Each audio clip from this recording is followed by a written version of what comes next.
नमस्कार मित्रों, बच्चों आज हम छंद पढ़ेंगे। यह वीडियो कक्षा 10 हिंदी यूपी बोर्ड से पढ़ने वाले छात्रों के लिए बहुत ही महत्वपूर्ण है।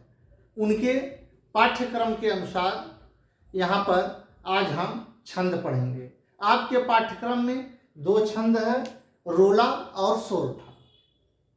इसी से संबंधित प्रश्न पूछेगा, लेकिन रोला और सोरठा पढ़ाने से पहले हम छंद के बारे में कुछ बता देना चाहते हैं, जिससे आपको जो है छंद पढ़ने में आसानी हो। अगर इस प्रारंभिक ज्ञान को आप जान लिए तो छंद में कहीं से भी प्रश्न पूछेगा, आप उसको हल कर सकते हैं। इसलिए इन कुछ तथ्यों को जानना बहुत ही आवश्यक है। इन तथ्यों को ध्यानपूर्वक सुनिए, इसके बाद हम जो आपके कोर्स में रोला और सोरठा उसको बताएंगे। बहुत से बच्चे हैं केवल रोला और सोरठा पढ़ लेते हैं, खैर थोड़ा मोड़ा काम भी उनका चल जाता है, लेकिन कहीं इधर उधर से प्रश्न पूछ दिया तो फिर वो हल नहीं कर पाते हैं। इसलिए इतने तथ्यों को जानना जरूरी है। छंद तो बहुत विस्तार है, लेकिन कुछ चीजें हैं जिनको आपको प्रारंभिक चीजों को जानना अति आवश्यक है। जैसे छंद, छंद शास्त्र के प्रणेता कौन है? पिंगल मुनि। जैसे व्याकरण शास्त्र के प्रणेता जो है नाट्य शास्त्र के प्रणेता हैं, उसी प्रकार छंद शास्त्र के भी प्रणेता हैं जो है। अभी रस में रस सूत्र के व्याख्याकार कौन थे? भरत मुनि, आपको बताया गया। तो इसी प्रकार जो है यहाँ पर छंद शास्त्र के जो आचार्य हैं, जिनका नाम बहुत आदर के साथ लिया जाता है, पिंगल मुनि। अब देखिए, हम यहाँ बहुत ही आसान तरीके से छंद की परिभाषा बताएंगे। छंद गति, तुक, मात्रा, विराम आदि नियमों पर आधारित रचना को छंद कहते हैं। छंद का अर्थ बंधन होता है। देखिए यहाँ पर लिखा है, गति, तुक, मात्रा, विराम आदि नियमों पर आधारित रचना को छंद कहते हैं। आप बहुत ही शार्ट में, संक्षेप में कह सकते हैं, नियमों पर आधारित काव्य रचना को छंद कहते हैं, तब भी चल जाएगा, कोई दिक्कत नहीं है। नियमों पर आधारित काव्य रचना को छंद कहते हैं, जिसमें नियम आदि का वर्णन हो। जिस छंद को लिखने में नियमों का पालन किया जाए उसे छंद कहते हैं। इसीलिए कहा गया है कि गति, तुक, मात्रा, विराम आदि नियमों पर आधारित रचना को छंद कहते हैं। छंद में इन सबका वर्णन होता है। अब छंद का मूल अर्थ होता है बंधन। अब छंद के अंगों के बारे में जानना जरूरी है। 7 पॉइंट है। 7 पॉइंट को अगर आप जान लेंगे तो आपका काम चल जाएगा। पहले तो है वर्ण के बारे में आपको जानना है। वर्ण ध्वनि की सबसे छोटी इकाई है। वर्ण को 2 भागों में बांटा गया, ह्रस्व स्वर और दीर्घ स्वर। अब ह्रस्व में अ, ई, उ, री और चंद्रबिंदु को लिया गया है, जो आप अभी जब सोरठा और रोला का मात्रा लगाएंगे तो इन सब का प्रयोग होगा। इसलिए इसको आप ध्यानपूर्वक अपना देख लीजिए, चाहे तो स्क्रीनशॉट भी ले सकते हैं। दीर्घ स्वर में आ, ई, उ, ए, ऐ, ओ, औ, अनुस्वार और विसर्ग, यह जो है दीर्घ स्वर में आते हैं। इसके अलावा भी तमाम नियम उपनियम हैं, जैसे जैसे उसका प्रयोग होगा हम बीच बीच में बताते रहेंगे। मात्रा, किसी भी स्वर के उच्चारण में जो समय लगता है उसे मात्रा कहते हैं। 3 किस्म की मात्राएं होती हैं, ये जानते रहिए, जरूरी नहीं कि सब कुछ चीज लिखा ही हो। 3 किस्म की मात्राएं होती हैं, ह्रस्व, दीर्घ और प्लुत।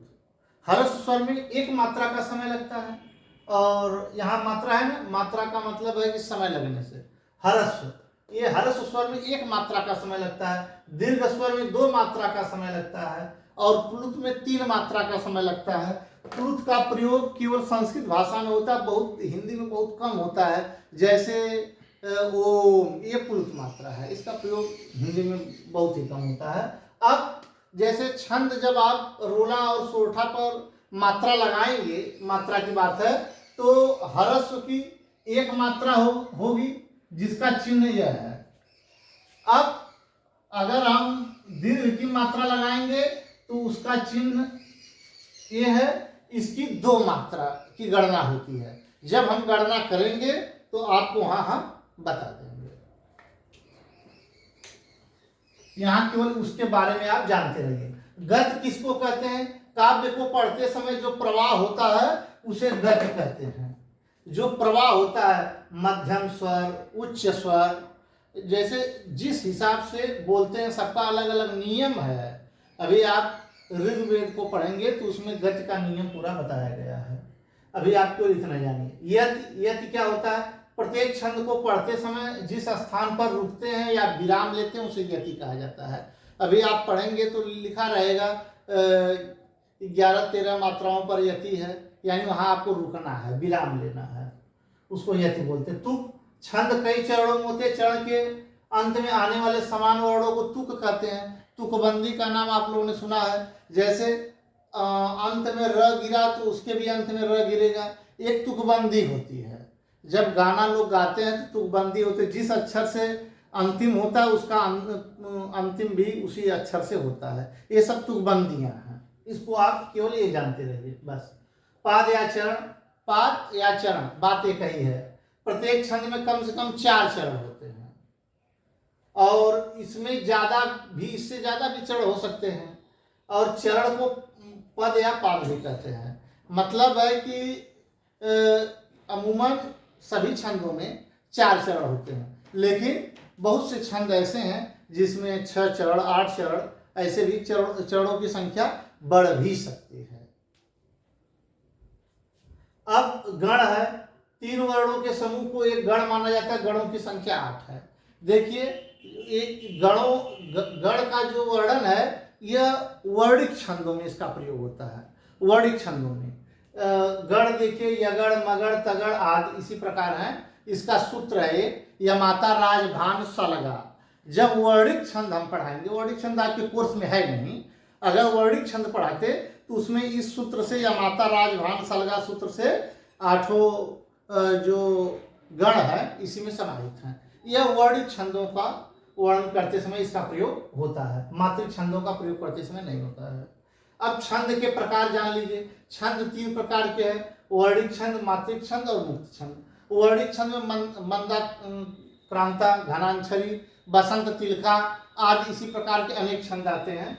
मात्रिक छंद में रोला, दोहा, सोरठा, चौपाई ऐसे तमाम छंद आते हैं। और मुक्त छंद में छंद के नियमों का पालन किया ही नहीं जाता, जैसे चाहे वैसे काव्य रचना आप कर सकते हैं।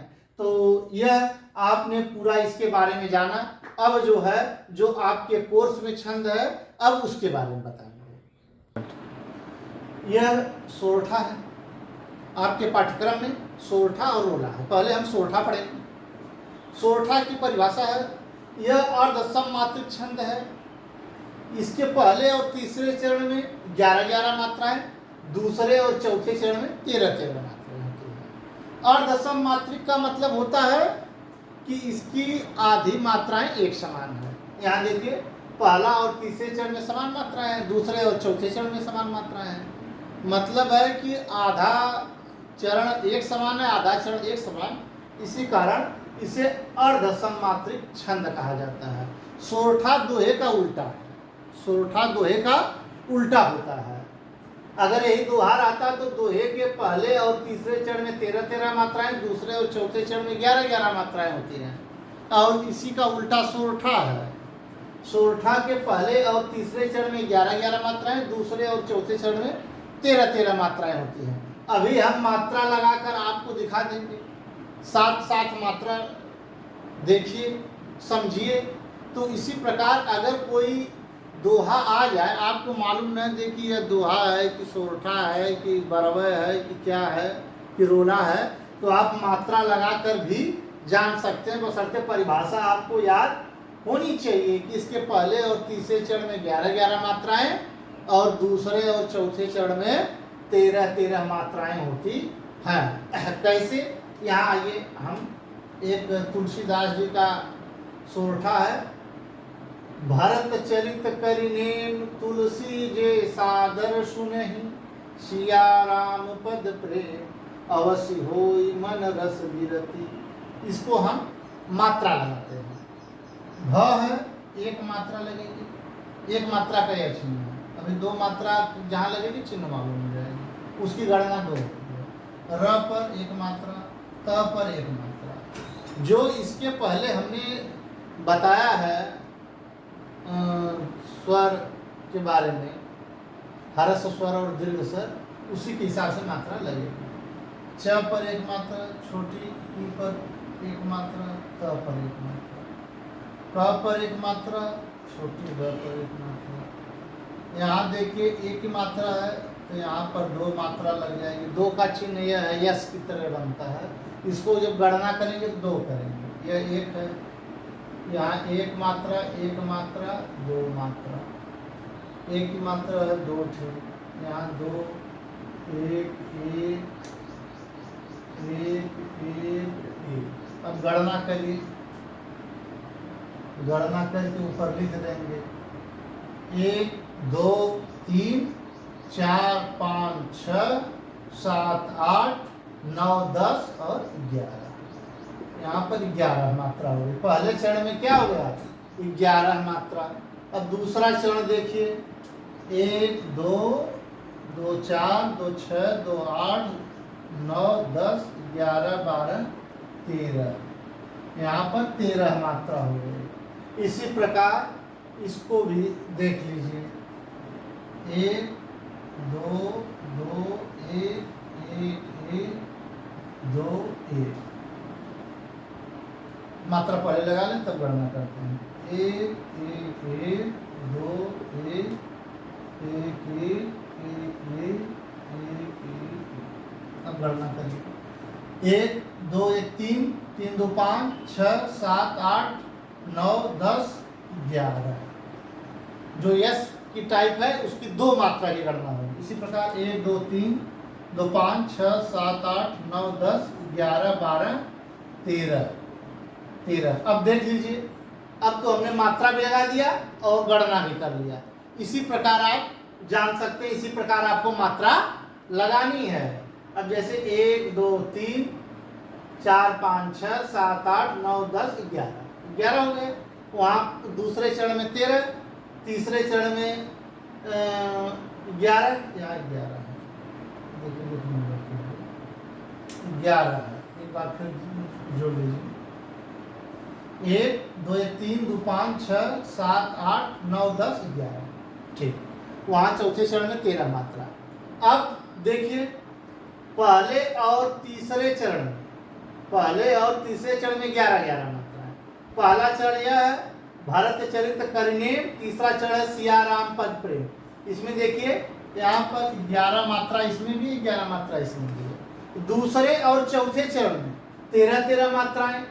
अब देखिए 13 मात्रा यहाँ भी है, तुलसी जे सादर सुनहि और अवश्य होय मन रस विरति, यहाँ भी 13 मात्राएं हैं। इस प्रकार यह सिद्ध हो गया कि यह जो है सोरठा छंद है। कौन सा छंद है? सोरठा छंद। इसी प्रकार अब हम रोला छंद को जानेंगे। रोला छंद, सोरठा को हमने पढ़ लिया, अब रोला छंद की परिभाषा देखते हैं। यह सममात्रिक छंद है और इसमें 4 चरण होते हैं। प्रत्येक चरण में 24 मात्राएं होती हैं और प्रत्येक चरण में 11 और 13 मात्राओं पर यति होती है। अब आपको हम बता दें, यति जब मैं तथ्यों को पढ़ा रहा था छंद के, तो उसमें यति आई होगी। यति माने विराम रुकना। अभी आपको मालूम हो जाएगा कि यति क्या है। एक बार फिर हम परिभाषा को दोहरा लेंगे। परिभाषा एकदम याद रहनी चाहिए। यह सममात्रिक छंद है, इसमें 4 चरण होते हैं। रोला में अभी प्रश्न पूछ दे, रोला में कितने चरण? 4 चरण। सोरठा में कितने चरण? 4 चरण। ये आपको याद रखना है। कितनी मात्राओं पर यति होती है? 11 और 13 मात्राओं पर यति होती है। प्रत्येक चरण में कितनी मात्राएं होती है? 24 मात्राएं होती हैं रोला में। अभी पूछ दे सोरठा के प्रत्येक चरण में कितनी मात्राएं होती हैं? जो है 11, पहले और तीसरे चरण में 11 मात्राएं, दूसरे और चौथे चरण में 13 मात्राएं होती हैं।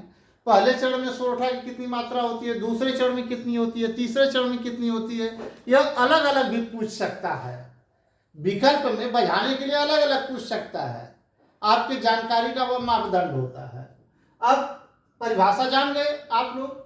जीती जाती हुई, उदाहरण बता रहे हैं, जीती जाती हुई जिन्होंने भारत बाजी, निज बल से मल में विधर्मी मुगल पुराजी, जिनके आगे ठहर सके जंगी न जहाजी, ये है वही प्रसिद्ध छत्रपति वीर शिवाजी। अब देखिए, आपको जहां रुकते हैं वही यति होती है। जैसे ये हैं, ये वही प्रसिद्ध, थोड़ा सा रुकना है, छत्रपति वीर शिवाजी। ऐसे नहीं पढ़ना है ये वही प्रसिद्ध छत्रपति वीर शिवाजी, ऐसे नहीं पढ़ सकते हैं आप। इसको पढ़ेंगे है ये वही प्रसिद्ध छत्रपति वीर शिवाजी। थोड़ा सा विराम लेना है, रुकना है, उसी को छंद की भाषा में यति कहा जाता है। एक बार हम मात्रा लगा देते हैं ताकि स्पष्ट हो जाए कि रोला ही है कि दूसरा है। इस पर 2 मात्रा लगेगी, यहां भी 2 मात्रा, यहां भी 2 मात्रा, यहां भी 2 मात्रा, क्योंकि बड़ी ई है और आ की मात्रा है। 2 2 4 2 6 2 8, यहाँ पर छोटा उप मात्रा है, यहाँ पर बड़ा, 2 हो गया। पहले हम मात्रा लगा देते हैं, फिर बाद में गिन लेंगे। 1 2 2 2 1 1 2 और 2। हरस और दीर्घ 2 मात्राएं होती हैं। अब देखिए यहाँ पर मात्रा गणना करिए। 2 2 4 2 6 2 8 1 9 2 11। यहाँ पर लिख दे रहे हैं 11। यहाँ पर 1 2 1 3 2 5 2 7 1 8 1 9 9 2 11 और 2 13। अब देखिए 11 और 13 मात्राएं होती हैं प्रत्येक चरण में। 11 और 13 मात्रा पर यति होती है और 24 मात्राएं होती है प्रत्येक चरण में। जैसे जीती जाती हुई जिन्होंने भारत बाजी, यह एक चरण हुआ। एक चरण में गणना करी 11 + 13 बराबर 24। 3 1 4 1 1 2, 24 मात्राएं हो गई। इसी प्रकार इसके प्रत्येक चरण में 24 मात्राएं हैं। इस प्रकार आप रोला और सोरठा दोनों को जान गए। पूरा आप ध्यान पूर्वक पढ़िएगा।